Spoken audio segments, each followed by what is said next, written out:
지금부터 분리배출 정책 대안 마련을 위한 제1회 제로포럼을 시작하도록 하겠습니다. 반갑습니다. 저는 이번 제로포럼의 모더레이터를 맡은 한유사랑입니다. 제로포럼은 분리배출 문제 현황의 발제를 시작으로 더 나은 정책을 모색하기 위한 대안 정책 발의까지 총 3회차로 구성된 포럼입니다. 쓰레기와 분리배출에 집중하여 현장에서 다양한 활동을 하고 계신 손영애 대표님, 정성균 대표님, 홍다경 대표님 세 분의 분리배출에 대한 의견을 듣는 시간을 가지려고 합니다.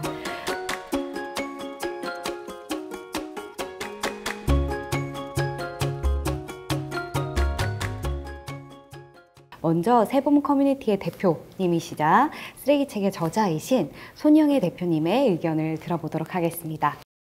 지금 아마 제가 예언컨대 2025년에 난리가 날 겁니다. 그 난리는 쓰레기 난리인데 이거를 어떻게 처리를 해야 할지 정책 결정자들도 그냥 손을 놓고 있는 것 같고, 이런 것들을 그냥 시민들과 함께 그거를 공론화해서 합의를 통해서 결정해야 하는 것으로 이제 생각을 하는데, 아무도 이런 것들에 대해서 지금 얘기를 안 하고 있고요. 우선 지금 7월 1일서부터도 비닐을 분리배출해야 된다. 그냥 그 지시만 떨어진 상태입니다. 그것을 어떻게 해야 할지, 어떤 방법으로 해야 하는지, 이것을 왜 해야 하는지 아마 충분히 서울 시민들에게 설명을 해준다면, 우리 서울 시민들의 수준은 정말 세계적이거든요. 다 발벗고 나서서 이런 것들을 실천하고 해결해 나갈 텐데, 그 누구도 이런 것들을 얘기를 하지 않고 물건의 생산서부터 소비, 쓰레기 처리까지 시스템적으로 이런 것들을 좀 바라봐야 되는데, 그런 것들이 없는 것 같아서 너무나 안타까운 마음입니다. 네, 서울시에서 조금 침묵하고 있다고 선생님 보고 계시는데, 조금 더 추가적으로 그렇다면 서울 시민들이 이 정책을 이제 충분한 홍보를 했을 때 정말 이 비닐 플라스틱 쓰레기 문제가 어느 정도 해결될 거라고 보시나요? 네, 많이 해결이 될 거고요. 저도 작가로서도 활동을 하게 되는데, 쓰레기 분리 배출 교육이라는 것들을 2017년부터 시작을 했어요. 그걸 시작을 했던 그 시점은 쓰레기 분리 배출을 하라고 하는데 도대체 어떻게 해야 하는지 정부도 학교도 그 어느 곳에서도 가르쳐 주지 않아요. 그리고 비닐도 이게 바이오 비닐은 일반 쓰레기로 배출을 해야 되는 건지 그냥 비닐로 배출을 해야 되는 건지 그런 가이드들도 없기 때문에 이제 제가 책까지 이제 쓰게 되었는데요. 쓰레기를 분리 배출하는 것도 중요하지만 이걸 왜 해야 되는지 먼저 시민들의 인식 확산이 무엇보다도 중요하다고 생각을 합니다. 네, 선생님 의견을 먼저 들어봤습니다. 두 번째로 이제 전국적으로 플로깅 활동을 하고 계신 쓰레이커 정성균 대표님의 의견을 또 들어보는 시간을 갖도록 하겠습니다. 우선은 저는 이제 옆에 계신 양쪽에 계신 두 전문가 분들하고는 다르게 한 명의 평범한 직장인이고요. 그냥 플로깅 커뮤니티를 운영하고 있는 사람으로서 아마 저를 초청해 주셨을 때 어떤 전문가로서의 의견보다는 이런 활동을 하고 있는 한 명의 개인으로서 그 의견을 좀 해주시면 어떨까 하는 바람에 저를 초대했다고 생각하셔서 저는 그래도 좀 부담 없이 반차를 쓰고 이렇게 달려오게 되었고요. 제가 플로깅 활동을 하면서 아쉬웠던 부분은 이제 우리가 쓰레기를 줍고 이제 분리배출을 해야 되는데 이제 나름대로 환경에 관심이 있다는 분들이 와서 플로깅 활동을 했음에도 불구하고 이 명확한 분리배출 방법을 잘 모르는 경우가 굉장히 많아요. 근데 사실 이 분리배출이라는 게 어떻게 보면은 정책적인 것도 물론 중요하지만 사실 실천의 영역이라고 생각을 하거든요. 이게 모두가 함께 분리배출을 했을 때 그 효율성이 극대화된다고 생각을 하는데, 분리배출에 대한 효과라든지 아니면은 사람들의 참여를 독려하는 게 조금 부족하지 않나라는 저는 생각을 많이 했었고요. 정책적으로 이제 저희가 필요한 게 어떤 리워드라던가 규제보다는 이 분리배출을 통한 어떤 환경적인 어떤 효과를 우리가 발생할 수 있는지, 어떻게 하면 시민들 하나하나에게 전달시키고 이를 참여할 수 있는 행동으로 우리가 유도할 수 있는가 측면에서 좀 많은 고민을 해보면 좋을 것 같다라는 생각이 사실은 많이 있고요. 그런 방법 중에 하나가 쓰레기 같은 경우도 친환경에 대해서 거창하지 않게 조금 더 재미있고 쉽게 친환경 문화에 좀 스며드는 것을 지향하고 있는데, 재미난 경험이나 긍정적인 어떤 활동이나 교육을 통해서도 사람들에게 좀 더 인식이 개선하는 데 도움이 되지 않을까, 그런 생각을 갖고 있습니다. 궁금한 건 이제 활동을 굉장히 많이 하시잖아요. 네. 플로깅을 하고 난 뒤에 분리배출이 가능하신지, 가능하다면 어떤 종류의 이제 쓰레기들을 분리배출하고 계시는지가 궁금합니다. 플로깅을 하다 보면 가장 큰 문제점 중에 하나가 주운 쓰레기를 어떻게 버릴 것인가에 대한 문제, 아마 많이 공감을 하실 것 같아요. 근데 저희는 그래서 분리배출할 때 사실은 대부분 쓰레기는 일반 종량제 봉투를 사서 버리고 있고요. 가능하면 저희가 이제 분리배출 다 함께 하는 그 과정에서 이 쓰레기를 어떻게 버리면 좋은지에 대해서 저희가 아는 선에서 최대한 설명을 하려고 하고 있고요. 그래서 참여하신 분들이 이 분리배출 방법에 대해서 전혀 모르더라도 주운 쓰레기를 직접 세척까지 하지는 못하지만 그냥 그 과정에서 분리배출을 할 수 있다는 것을 알려주는 것만으로도 저희는 큰 의미가 있지 않나, 그 분리배출 방법에 대해서 최대한 많은 분들에게 알려주고자 하고 있습니다. 네, 감사합니다. 네, 이제 마지막으로 지구를 지키는 배움터 지집의 대표님이자 또 쓰레기산에서 춤을이라는 책의 저자이신 우리 홍다경 대표님의 의견을 들어보도록 하겠습니다. 저는 이번 이제 이 사태를 보고 서울시 이제 수도권 매립지가 문 닫기가 얼마 안 남았고, 그 부분에 대해서 이제 경각심을 가지기 위해서는 가장 중요한 게 마케팅 홍보라고 생각하거든요. 그 홍보가 곧 이제 시민들과 소통이라고 생각을 하고요. 그게 첫 번째가 저는 되어야 된다고 생각을 합니다. 이타 서울에서 먼저 발제를 해주셨을 때 공감이 굉장히 많이 됐던 거는 폐비닐이 이제 재활용이 돼서 실제로 기름으로 사용할 수 있다는 부분을 좋다고 생각했는데, 사실상 그 손영애 대표님 말씀처럼 시민들은 잘 알지 못하고요. 그리고 내가 왜 해야 되는지도 잘 알지 못합니다. 그래서 저는 우리가 이걸 했을 때 어떤 2차적인 이제 장점이 있는지 어느 정도 수치화해서 서울시에서 보여줘야 시민들이 나서서 할 거라고 생각을 하고 있고요. 저는 1인 가구로서, 청년으로서 그 폐비닐을 모은다는 부분에 대해서 조금 불만이 있었던 게, 아시겠지만 1인 가구는 쓰레기를 배출해봤자 그렇게 많지는 않거든요. 비닐을 다 모아가지고 버린다는 게 잘못하면 벌레가 꼬이면 굉장히 골치 아픈 문제이기 때문에 가족 단위에서는 할 수 있거든요. 이 부분에 대해서 1인 가구에 대한 부분도 좀 생각을 해주셨으면 좋겠다라는 생각을 했었고요. 제가 이틀 전에 나온 기사인데, 양천구에서는 재활용 수거업체에서 그 폐비닐을 안 받는데요. 우리는 받으면 수지 타산이 안 맞고 오염 물질들이 꼬이기 때문에 다른 재활용품이 이제 비용이 낮아진다, 단가가. 그렇기 때문에 양천구 재활용 업체에서는 안 받겠다 해서 양천구 아파트에서는 실제로 폐비닐을 안 모으는 사례를 제가 들었습니다. 투명 페트병 다 모으잖아요. 그 기사 한번 들어보셨을 거예요. 이게 모아도 2%밖에 재활용이 안 된다. 그냥 우리가 일본에서 원료를 다시 가지고 와서 한다.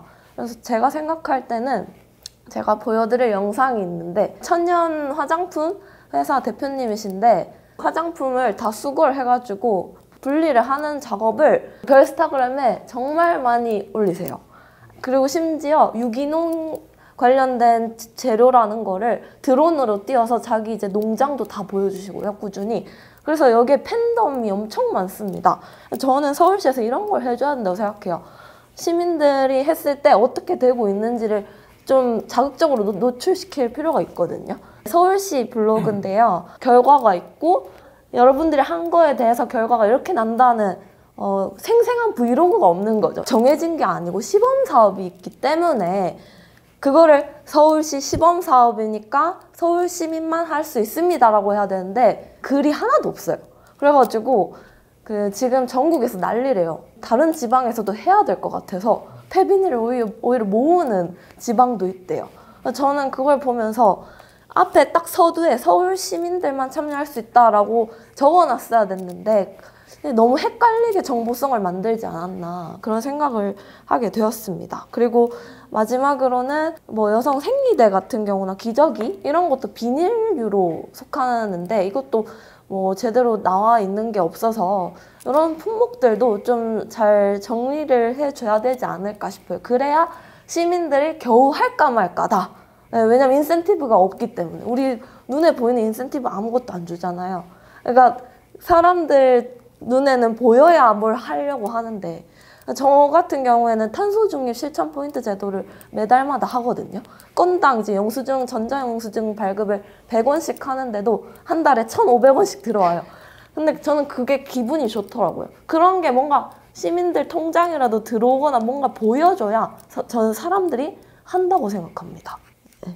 네, 우리 대표님의 또 열정적인 말씀을 잘 들었습니다. 그러면 대표님, 이 서울시 시범 사업을 하는 기간에 사실 서울시가 예산을 투여해서 네. 이 사업을 진행을 하는 거잖아요. 대표님 보시기에 서울시의 이 사업이 전국적으로 확산이 될 수 있다고 보시나요? 좋은 방향이라고 생각은 해요. 근데 이게 단점이 홍보가 제대로 안 되고 어디서 주체가 어디냐, 뭐 일기를 쓸 때도 내가 언제 어디서 뭘 먹고 하잖아요. 저는 그게 없다고 생각해요. 누가 했는지 정확한 누구가 없고, 그 다음에 이 부분에 대해서 왜 하는지, 항상 우리는 환경 활동할 때 왜 하는지를 빠뜨리는 기획서가 많거든요. 전 서울시에서도 그냥 왜 하는지가 좀 너무 없었던 것 같습니다.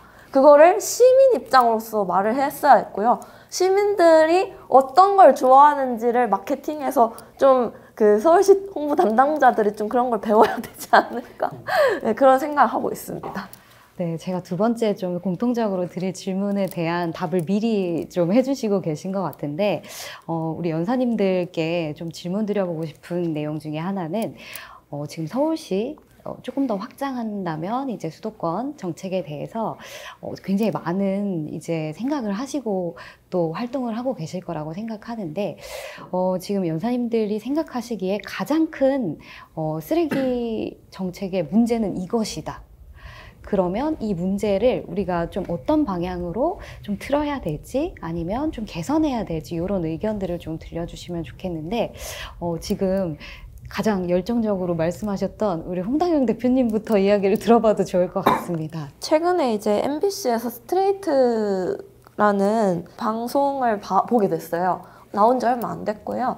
제가 놀랐던 거는 손영애 대표님이 내년에 큰 일이 일어날 거라고 하셨잖아요. 이미 그 스트레이트에서는 그걸 찍어놨더라고요. 그러니까 쓰레기 차들이 오픈런을 하고 있는 상황이라고 합니다. 저희 오픈런 언제 하죠? 뭔가 구매하거나 사고 싶을 때 미친 듯이 뛰어가서 기다리잖아요. 대기를 하잖아요. 근데 이제 쓰레기를 버리려면 오픈런을 해야 된대요. 그런 시대가 이미 왔고요. 이게 왜 그렇게 됐냐면 강남에 이제 소각장이, 그러니까 자원순환 해수 시설에서 잠깐 폐쇄한 적이 있었어요. 근데 그 잠깐 사이에 버릴 곳이 없어서 오픈런을 하게 된 겁니다. 새벽 3시부터 기다리더라고요, 대기를. 네, 그래서 제가 생각할 때는 이제 수도권 매립지가 곧 문을 닫기 때문에 어떻게 하면 생활 폐기물을 최대한 재활용하고 줄일 수 있는 방향을 좀 고민을 하고, 그에 대해서 시민들에게 인센티브를 저는 줘야 된다고 생각합니다. 미래를 위해서, 후손을 위해서 하세요는 저는 안 들릴 것 같거든요. 네, 그게 이제 누군가의 귀엔 들릴 수도 있지만 그건 전 극히 일부라고 생각합니다. 그만큼의 시민들에게 제공해주는 뭔가가 있어야 되고요. 제가 또 생각한 문제는 그 다회용기 그 정책이 있었잖아요. 뭐 일회용 컵 보증금 제도. 네, 그 부분에 대해서 내년에 또 서울시장님께서 다시 시행한다고 하시더라고요. 저는 정책이 하나 마련됐으면 좀 꾸준히 가야 된다고 생각을 해요. 왜냐면 학생들도요, 뭔가 하고 싶어도 꾸준한 통일성이 없으니까 내가 뭘 해야 될지 계속 좌충우돌인 거예요. 그러면 그러니까 모든 시민들 입장에서는 내가 하려고 해도 이게 맞는 건가, 틀린 정보인가, 사실 인공지능한테 물어봐도 인공지능도 틀리거든요. 그래서 네, 저는 뭔가 한 가지 정책을 좀 꾸준히 해야 된다고 생각을 합니다. 네, 그리고 마지막으로 생산자 책임 제도라고 EPR 제도라고 해서 기업이 이제 재활용 책임을 기업에게 부여하는 제도인데, 독일은 심지어 생산자에게 완전히 책임을 전가하거든요. 근데 한국은 일본이랑 좀 비슷하게 생산자는 좀 책임을 지는 걸 덜 해도 된다는 쪽이어서 생산자가 이 상품을 제작하고 나서 끝까지 책임을 지는 방향으로 좀 전환됐으면 좋겠습니다. 네, 감사합니다. 사실 서울시 정책뿐만 아니라 환경부 정책도 이제 왔다 갔다 하는 문제를 또 짚어주신 것 같아요. 굉장히 많은 이권들과 이제 싸우면서 이 정책을 시행 한 해 만에 이제 이렇게 또 하다가 또 만회가 됐잖아요. 네. 그래서 사실 운동가분들도 저희 환경단체들도 굉장히 속상해하고 이제 이렇게 분노를 터뜨리곤 했는데, 사실 이 부분에 있어서는 정말 조금 이 이권을 어디에 보장을 해주냐에 따라서 이 정책 방향성도 조금 달라지는 것 같아요. 그래서 이제 대표님 말씀하신 것처럼 조금 더 시민을 위한, 국민을 위한 그런 정책을 고민하신다면 일관성 있는 정책을 좀 쭉 갈 수 있지 않을까 그런 생각도 해봅니다. 네, 감사합니다. 우리 정성균 대표님 의견을 주실 수 있을까요? 지자체별로 다양한 이제 정책이 나오고 있잖아요. 근데 이게 사실은 정책이라는 것이 다시 다양한 상황을 고려해서 나올 수밖에 없는 것은 사실이지만, 이 분리배출을 개개인에게 참여율을 독려하기 위해서는 모든 정책의 최우선 방향이 그래도 분리배출 자체가 어렵지 않게 분리배출이 이제 쉬워지는 방향으로 나아갔으면 좋겠다라는 생각을 갖고 있고요.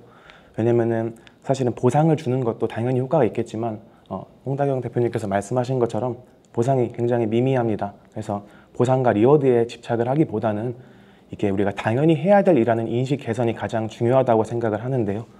당연히 해야 될 일이라고 받아들이려면 우선 어렵지 않아야 돼요. 근데 사실은 정말 어렵죠. 그리고 정책이 지자체별로 다 다르고요.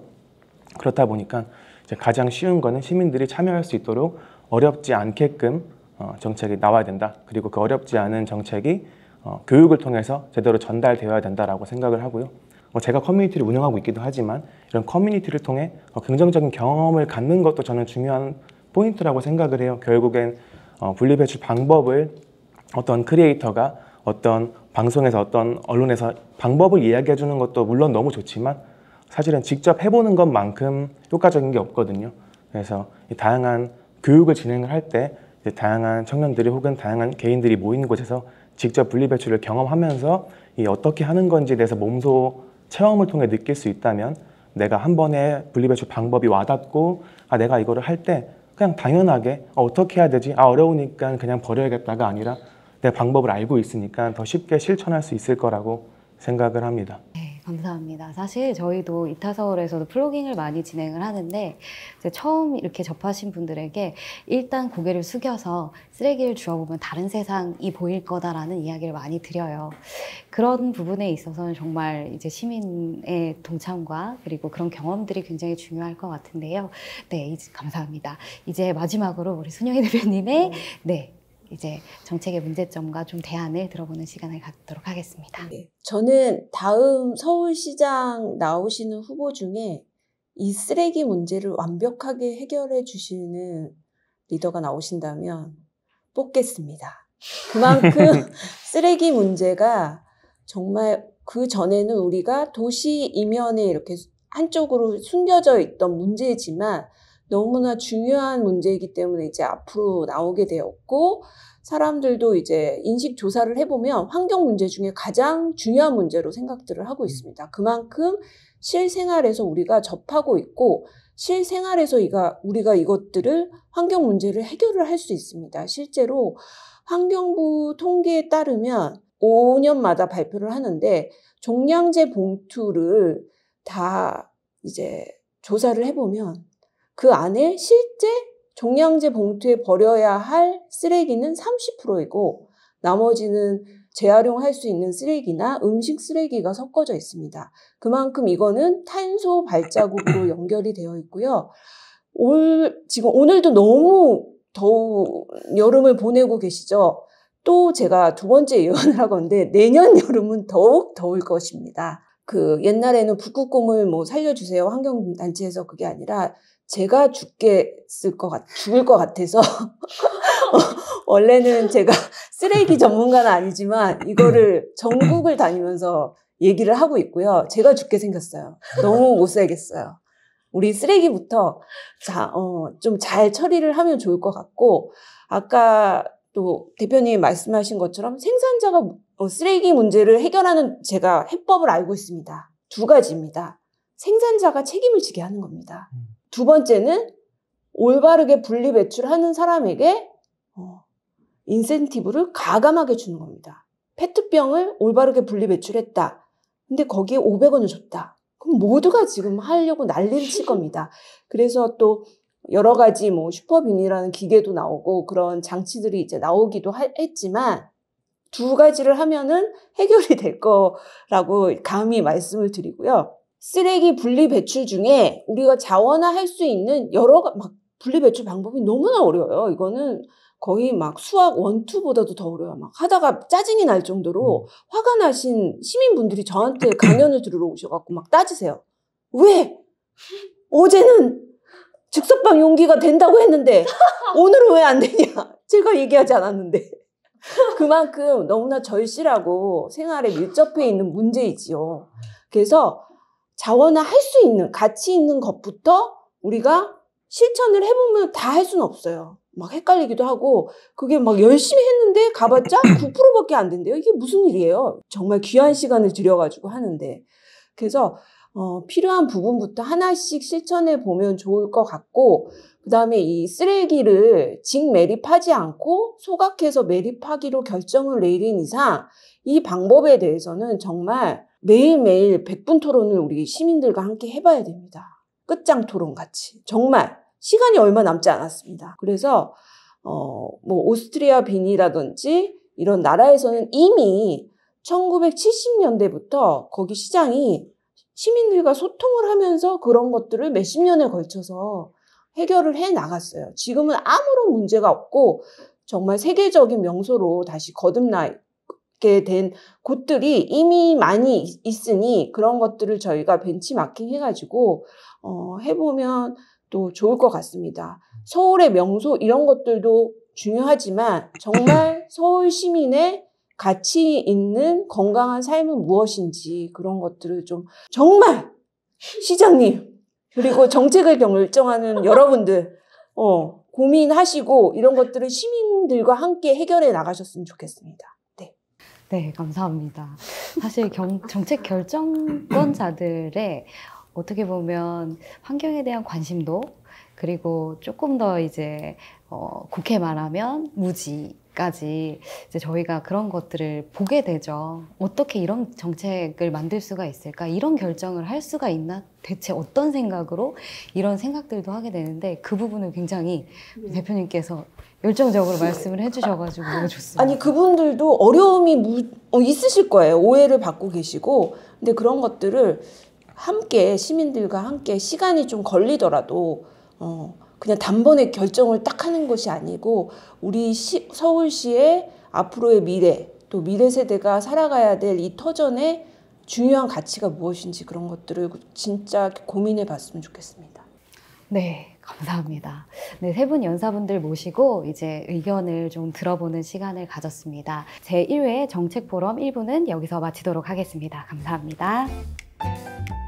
한 사람만 되는 것들이 아니고 이런 것들을 같이 해 나가야 되는데 긴 호흡을 가지고 계속 해야 되고 이 커뮤니티가 중요하다는 것들이 개개인이 하다 보면 막 힘들어가지고 좌절을 하거나 그럴 때 우리 할 수 있어 이렇게 같이 해나가야 되는 거거든요. 저희 한 멤버분 중에 그냥 사람들 만나고 싶어서 참여를 했다가 해보니까 이게 너무 뿌듯한 거죠.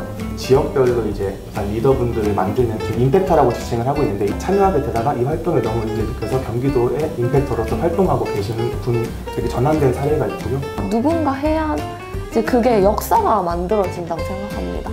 계속 누군가는 시행착오를 겪어서 목소리를 내야 그래서 그게 결국 됐더라가 이제 만들어지는 게 지금 같은 사회 현상이지 않을까 싶습니다. 네, 오랜 시간 동안 감사합니다. 여기까지 제1회 제로포럼 자담회까지 이제 마치도록 하겠습니다. 참여해주셔서 정말 감사드립니다.